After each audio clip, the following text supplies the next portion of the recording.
Hello मेरे प्यारे दोस्तों, मैंने आज तक आपसे कभी नहीं कहा कि मेरे चैनल को सब्सक्राइब करो, पर आज कह रहा हूं। प्लीज दोस्तों, मेरे चैनल को सब्सक्राइब कर दो। मैं आपके लिए बहुत मेहनत से वीडियो बनाता हूं, कुछ मेरी मेहनत का भी ख्याल करो। हमारी प्यारी लॉयल यूट्यूब फैमिली के सभी भाइयों को आरके की तरफ से राम राम सा और खम्मा घनी। अगर आप पहली बार हमारे चैनल पर आए हैं तो सब्सक्राइब जरूर करें। यहां हर कहानी डर से भरपूर होगी जो आपके रोंगटे खड़िद्दे कर देगी। यह कहानी एक ट्रक ड्राइवर की आप बीती है। यह सिर्फ एक डरावनी कथा नहीं, बल्कि एक ऐसा अनुभव है जिसे सुनकर आपके रोंगटे खड़े हो सकते हैं। अगर आप अकेले हैं तो इसे सुनने से पहले एक बार पीछे जरूर देख लें, क्योंकि कुछ डर सिर्फ कहानियों में नहीं होते, वो हकीकत में भी पीछा करते हैं। चलिए शुरू करते हैं हमारी कहानी। मेरा नाम सुरजीत है। मैं राजस्थान का रहने वाला हूं, लेकिन काम की मजबूरी ने मुझे महाराष्ट्र खींच लिया। ट्रक चलाना मेरा पेशा था और इन दिनों मैं महाराष्ट्र के अंदरूनी इलाकों में नई बन रही सड़क के लिए रोड़ी, मोरम, गिट्टी और सीमेंट की ढुलाई कर रहा था। वहां की सड़कें ऊबड़ खाबड़ थीं। कुछ जगहें इतनी वीरान कि कई किलोमीटर तक एक आदमी तक नजर नहीं आता। दिन में काम चलता, लेकिन रात को सड़क सुनसान हो जाती थी। वहीं हमारे सड़क के ठेकेदार को काम करवाने की बहुत जल्दी थी। सरकार का प्रेशर जो था, इसलिए मुझे जल्दी थी। माल पहुंचाना ही पड़ता, चाहे दिन हो या रात। ये बात उस मनहूस रात की है। ठेकेदार ने मेरे से कहा, अबे सुरजीत, सामान साइट पर सुबह तक पहुंचना चाहिए, कोई बहाना नहीं चलेगा। मेरे ऊपर प्रेशर बहुत है, मुझे जरा भी लापरवाही पसंद नहीं है। मैंने ठेकेदार से कहा, ठीक है हुक्म थारो, काम हो जाएगा। आज तक तो मैं कभी लेट ना हो। मैंने ट्रक स्टार्ट किया और चल पड़ा। रास्ते में दोनों तरफ घना जंगल था। जगह का नाम था मलवाटी घाट, और इसके बारे में मैंने बहुत बातें सुन रखी थी। कोई कहता यहां रात को सफर मत करना, कोई कहता इस रास्ते पर आज तक जो भी गया वो को सब इशो कभी लौटा नहीं है, पर मैंने कभी ध्यान नहीं दिया। उस दिन साइट पर पहुंचते पहुंचते मुझे काफी रात हो गई थी। रात करीब 11 बजे का वक्त था। ट्रक की हेडलाइट बस सड़क के कुछ फीट आगे तक रोशनी कर रही थी, बाकी हर तरफ अंधेरा था। हवा भी अजीब सी थी, ठंडी लेकिन भारी, जैसे कुछ देखने की कोशिश कर रही हो। चलते चलते मुझे हल्की झपकी सी आने लगी। मैंने ट्रक की खिड़की खोली, बीड़ी सुलगाई और रेडियो ऑन कर दिया, लेकिन सिग्नल नहीं था, बस अजीब सी खड़खड़ाहट आ रही थी। तभी कुछ अजीब हुआ। जैसे ही ट्रक एक तीखे मोड़ पर पहुंचा, हेडलाइट के उजाले में कोई खड़ा दिखा। वो एकदम बीच सड़क पर था। मेरी आंखें चौंधिया गईं। मैंने सोचा, अब रात कौन आ गया इस सड़क पर। जब मैंने उसे ध्यान से देखा तो वो एक औरत थी।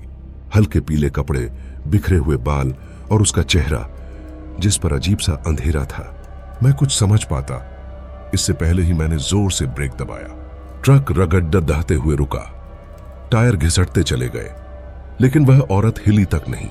मैंने खिड़की से झांक कर देखा, वह अब भी खड़ी थी, बिल्कुल सीधी, बिना हिले डुले। मैंने अपनी गर्दन खिद्धाकी से बाहर निकाली और उस औरत पर चिल्लाते हुए कहा, काई मरेगी का, तोकू मेरो ये ट्रक ही मिलो मरवे को, पता नहीं कहां से मरने आ गई। पर वो चुपचाप वहां खड़ी रही, उसने कुछ नहीं कहा। मेरे दिल की धड़कन तेज हो गई। मैंने हार्न बजाया, पों पों, पर वह न टस से मस हुई न पीछे हटी। मुझे पहली बार अजीब सा एहसास हुआ। मैंने हिम्मत करके ट्रक से उतरने का सोचा, लेकिन जैसे ही दरवाजा खोलने को हुआ, एक झपकी सी आई, और जब आंख दोबारा खोली, वह औरत वहां नहीं थी। वो वहां से गायब गई। एक सेकंड पहले जो मेरे सामने खड़ी थी, अब वह कहीं नहीं थी। मेरी रीढ़ में ठंड उतर आई। मैंने सड़क के दोनों ओर देखा। घना जंगल था, दूर दूर तक कोई हलचल नहीं, बस पत्तों की सरसराहट और हवा की अजीब सी आवाज थी। मेरे हाथ पैर सुन्न पड़ गए।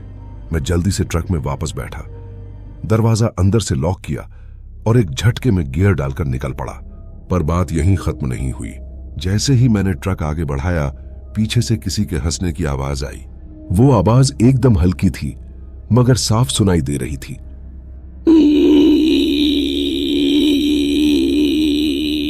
मैंने तो सोचा आज तो मर गए, पर मैंने तो ट्रक को स्टार्ट किया, गियर डाला और ट्रक को तेज स्पीड में भगा दिया। ट्रक सरपट भागा जा रहा था, लेकिन दिल की धड़कन बेकाबू थी। पीछे से हंसने की आवाज, वो आवाज अब भी कानों में गूंज रही थी, हल्की मगर इतनी ठंडी की रीढ़ में कांटे खड़े हो जाएं। मैंने शीशे में झांककर पीछे देखा, कुछ नहीं, पर जाने क्यों लग रहा था कि कोई पीछे बैठा है। सामने सड़क सीधी थी, हेडलाइट की रोशनी बस कुछ दूर तक ही दिखा रही थी, लेकिन अजीब बात यह थी कि रास्ता खत्म ही नहीं हो रहा था। लगभग आधे घंटे से चला आ रहा था, फिर भी वही मोड़, वही झाड़ियां, वही वीरानी। कुछ गड़बड़ है, मैंने खुद से कहा।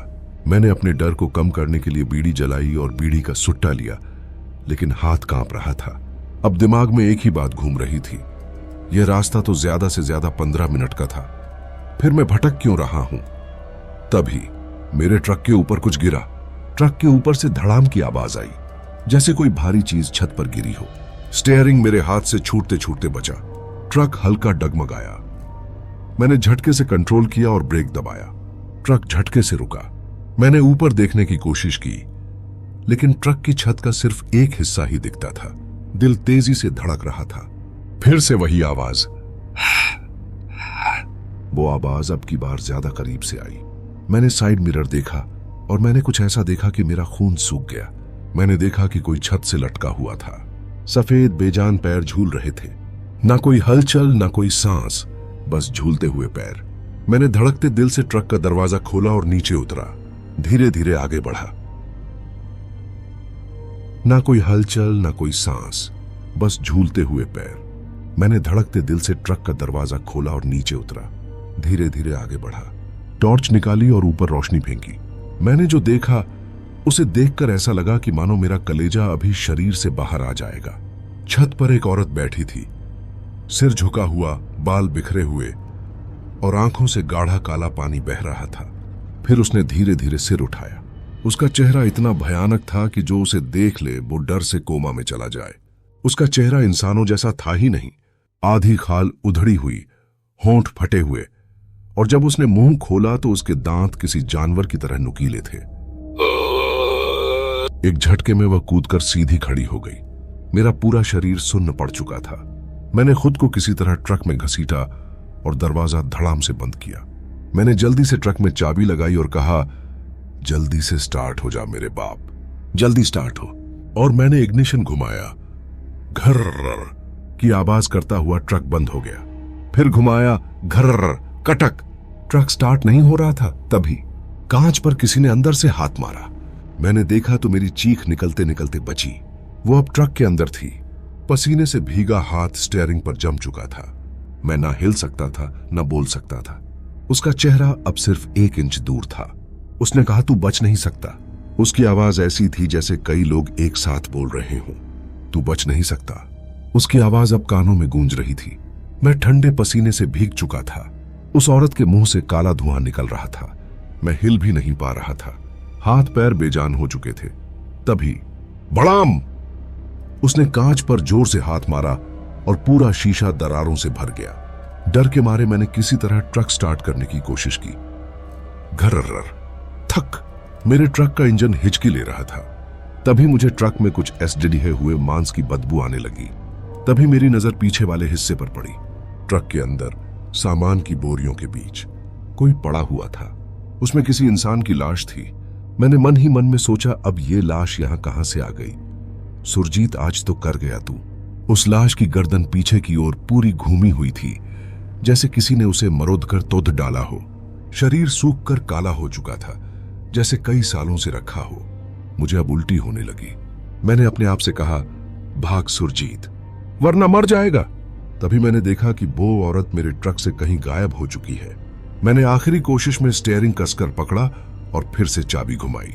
घर घर धड़ धड़ धड़। ट्रक स्टार्ट हो गया।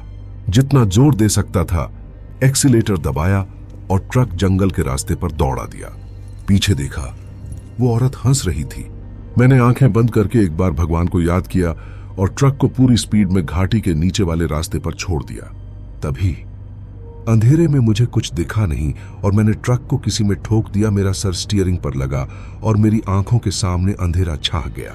आंख खुली तो अस्पताल में था। एक पुलिस वाला सामने खड़ा था। मैंने उससे पूछा, मैं कहां हूं? उसने कहा कि कुछ लोगों को तुम घाटी में बेहोश मिले थे, उन्होंने हमें सूचना दी और हम तुमको अस्पताल ले आए। उसने मेरे से पूछा, तू बच कैसे गया? मुझे कुछ समझ नहीं आ रहा था। फिर उसने जो बताया उससे मेरा शरीर सुन्न हो गया। उसने कहा कि जहां तू गिरा था वहां पहले भी कई ट्रक गिर चुके हैं। हर बार ड्राइवर की लाश जल चुकी होती है, लेकिन इस बार तू जिंदा बच गया। मैंने धीरे से पूछा, ट्रक में क्या मिला? वो आदमी थोड़ी देर तक चुप रहा, फिर बोला, ट्रक पूरी तरह खाली था, कुछ भी नहीं मिला। मैंने मन ही मन में सोचा, तो फिर वो लाश कहां गई? मैं समझ गया था जो भी था वो अब भी उसी जंगल में था और अगला शिकार ढूंढ रहा था। मैंने कहा, भाद्य में गई ट्रक ड्राइवर की नौकरी तू तो अपने गांव चल, वहां कुछ कर खा लेंगे, वरना यहां तो जिंदा भी ना रहने वाले। पर मुझे आज तक एक बात कभी समझ में नहीं आई कि वो औरत कौन थी और मैं कैसे बचा। पर जो भी मैं बच गया इतना ही काफी है मेरे लिए। तो ये कहानी मैंने मेरे दोस्त राज को भेजी थी ताकि वो मेरी इस आप बीती को अपने चैनल के माध्यम से दुनिया के सामने लाए और लोगों को बताए कि कुछ रास्ते ऐसे होते हैं जहां से हमें नहीं जाना चाहिए। चलिए स्टार्ट करते हैं दूसरी कहानी को। मेरा नाम राम खिलाधी है और मैं पेशे से एक ट्रक ड्राइवर हूं। राजस्थान के इस वीरान रेगिस्तान में रात को सफर करना कोई आसान काम नहीं। दूर दूर तक बस रेत के ऊंचे नीचे टीले और इतना घना अंधेरा कि हाथ को हाथ नहीं सूझे। मैं राम खिलाड़ी पिछले 15 साल से ट्रक हाँक रहा हूं। रात के सफर की आदत पड़ चुकी थी, लेकिन जो उस रात हुआ वो मैं जिंदगी भर नहीं भूल सकता। यह सन 2017 की बात है। मैं जोधपुर से जैसलमेर की ओर जा रहा था। ट्रक में मशीनों का सामान लदा था और सुबह तक डिलीवरी करनी थी। आधी रात बीत चुकी थी, पूरा रास्ता खाली पड़ा था। चारों तरफ बस मेरी ट्रक की गरजती आवाज और कहीं कहीं दूर झींगरों की धीमी गूंज आ रही थी। मैं सड़क पर नजरें जमाए चला जा रहा था कि अचानक ट्रक की हेडलाइट्स में कुछ चमकता दिखा। सड़क के बीचों बीच एक लाल रंग की गाड़ी खड़ी थी। उस गाड़ी की हैजर्ड लाइट्स टिमटिमा रही थीं। लेकिन सबसे अजीब बात यह थी कि उसका अगला दरवाजा पूरा खुला पड़ा था, जैसे कोई जल्दी में उतरकर भागा हो। मैंने झटके से ब्रेक लगाए। ट्रक तेजी से रुका। टायरों के घिसने की आवाज सुनसान रात में गूंज उठी। कुछ पल तक तो मैं समझ ही नहीं पाया कि यह माजरा क्या है। कहीं कोई जानवर तो नहीं टकरा गया? लेकिन नहीं, सामने बस वो लाल गाड़ी खड़ी थी, बिल्कुल अकेली, सुनसान सड़क पर। दिल में अजीब सा शक्र बैठ गया। मैंने सोचा कोई पर्यटक होगा, शायद वो किसी परेशानी में होगा। वैसे भी इस रास्ते पर बहुत सारे पर्यटक घूमने आते हैं, पर वहां कोई नजर नहीं आ रहा था। न कोई आदमी, न कोई हलचल, बस हवा भी जैसे थम गई थी। ट्रक को किनारे लगाकर मैं धीरे धीरे गाड़ी की तरफ बढ़ा। रास्ते पर कदम रखते ही महसूस हुआ कि रेत ठंडी पड़ चुकी थी, लेकिन हवा में अजीब सी घुटन थी, जैसे कोई भारी चीज मेरे सीने पर रखी हो। गाड़ी के अंदर झांका, कोई नहीं था। सीटें खाली थीं, पिछली सीट भी सूनी थी। उस गाड़ी में कोई भी बैग, सामान, कुछ भी नहीं। ऐसा लग रहा था जैसे कोई इसे अचानक छोड़कर भागा हो। कोई बात नहीं, हो सकता है किसी को मदद चाहिए हो, मैं खुद को समझाने लगा। लेकिन तभी थक की एक जोरदार आवाज मेरे कानों में सुनाई पड़ी। मुझे ऐसा लगा कि ये आवाज उस गाड़ी के पीछे बाली दिग्गी में आई थी, जहां पर हम सामान वगैरह रखते हैं। मेरा दिल एकदम हलक तक आ गया। मैं झटके से पीछे मुड़ा और चारों तरफ देखा, पर वहां पर चारों तरफ सिर्फ घुप अंधेरा था। दूर तक फैला वीरान रेगिस्तान और उसकी भारी खामोशी। वहां पर किसी जानवर की फुसफुसाहट भी सुनाई नहीं दे रही थी। उस वीराने में एक अजीब सी खामोशी सी थी, लेकिन वो थपके की आवाज भी मैंने सुनी थी। जरूर कोई था वहां। रात काली थी, डरावनी थी। दूर दूर तक बस रेत ही रेत थी और मैं अकेला। मेरी ट्रक, वो सड़क के बीचों बीच खड़ी लाल गाड़ी, और कोई जो दिख तो नहीं रहा था, पर उसकी मौजूदगी मेरे रग रग में उतर रही थी। जैसे ही मैंने गाड़ी की डिग्गी खोलने के लिए चाबी घुमाई, एक अजीब सी सनसनाहट मेरी रीढ़ में दौड़ गई। लगा जैसे कोई मेरे ठीक पीछे खड़ा हो, सांस ले रहा हो। उसकी सांस ठंडी और सड़ी हुई सांस के जैसी थी, जैसे किसी मुर्दे के खुले मुंह से आ रही हो।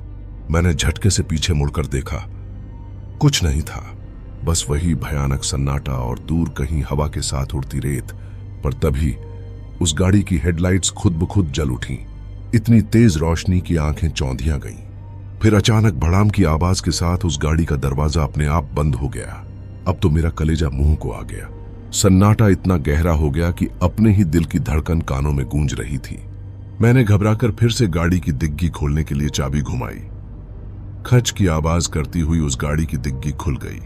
जब वो डिग्गी खुली तो जो मैंने अंदर देखा उससे मेरी रूह कांप गई। अंदर 3 बड़े बड़े गंदे बोरे पड़े थे, खून से सने हुए, और उन्हीं बोरों के बीच पड़ा था एक कटा हुआ इंसानी हाथ जो अब भी धीरे धीरे हिल रहा था। वो कटा हुआ हाथ ही उछल उछल कर गाड़ी की डिग्गी को खटखटा रहा था। मैं डर से बुरी तरह सहम गया। मैंने सोचा अब यह क्या बला है। मैंने झटके से पीछे हटने की कोशिश की पर पैर रेत में धंस गए और तभी बचाओ कि एक दर्द भरी चीख मुझे सुनाई दी। वो आवाज डिग्गी के अंदर से धीमी धीमी आने लगी। वो आवाज ऐसी थी जैसे कोई मर रहा था या शायद मरकर भी जिंदा था। मैंने हाथ बढ़ाकर एक बोरा हटाने की कोशिश की लेकिन तभी धाया कि एक जोरदार बंदूक चलने की आवाज आई। मैं डर के मारे वहीं गिर पड़ा। कान सुन्न हो गए, सिर घूमने लगा। जब होश आया तो देखा एक आदमी खड़ा था। छोटा कद था, मोटा शरीर, लाल बाल और हाथ में जंग लगी कुल्हाड़ी थी। शायद जंग नहीं, खून था उस कुल्हाड़ी पर। उसका चेहरा ऐसा था जैसे उसने 1000 मौतें देखी हों। उसकी लाल आंखें सीधे मुझ पर गड़ी थीं। उसने मुझसे कहा, भाग जा यहां से वरना जिंदा नहीं बचेगा। मैंने उससे कहा, अरे इस डिग्गी में कुछ है, मैं अभी खोल कर देखता हूं। पर उसने खौफनाक आवाज में कहा, मत खोल इसे, जो भी इस बोरी को खोलता है वो जिंदा नहीं बचता। मेरी हिम्मत जवाब दे गई। मैं उठा और ट्रक की तरफ दौड़ा, पर जैसे ही दरवाजा खोलने लगा कुछ ठंडी सी चीज एकदम से मेरे पैरों से लिपट गई। नीचे देखा एक कटा हुआ सड़ा गला हाथ मेरी टांग पकड़ने की कोशिश कर रहा था। मैं पूरी ताकत से लात मारकर उसे झटक दिया और जैसे तैसे ट्रक में कूद गया। चाबी घुमाई, इंजन भड़बड़ा उठा, पर हेडलाइट्स में जो देखा उससे खून जमा दिया। वो लाल बालों वाला आदमी अब कार के ट्रंक के पास नहीं था, वो गायब हो चुका था। पर उस गाड़ी की डिग्गी अभी भी खुली थी और उसके अंदर कुछ हिल रहा था, कुछ बहुत बड़ा, बहुत खौफनाक। मेरा ट्रक हिचकोले खा रहा था पर दिमाग कुछ भी सोचने के काबिल नहीं था। दिल ऐसे धड़क रहा था जैसे छाती से बाहर कूद जाएगा। लेकिन जैसे ही मैंने ट्रक के पीछे का शीशा देखा, खून ठंडा हो गया। वो लाल गाड़ी की डिग्गी अब पूरा खुल चुकी थी और उसके अंदर कुछ था। पर जब मैंने उसे देखा तो ना तो वो मुझे इंसान लग रहा था, ना कोई वो मुझे जानवर लग रहा था, पर कुछ अलग ही था ये। उसे देखकर मुझे लगा कि शायद अब मेरी मौत नजदीक आ चुकी है। जब मैंने उसे गौर से देखा तो एकदम लंबा, पतला, काला था, जैसे रेत में जली हुई हड्डियों का ढांचा।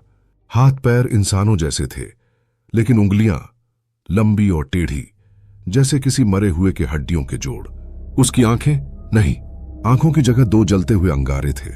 वो धीरे धीरे उस गाड़ी की डिग्गी से बाहर आया। उसकी हरकतें ऐसी थीं जैसे हड्डियों का कोई ढेर रेंग रहा हो। उसके हाथ में वही जंग लगी कुदाल थी जो पहले उस मोटे आदमी के पास थी। अब वो आदमी कहीं नहीं था, जैसे जमीन उसे निगल गई हो। फिर वो मेरी तरफ देखने लगा। ना हिलना, ना पलक झपकना, बस घूरना।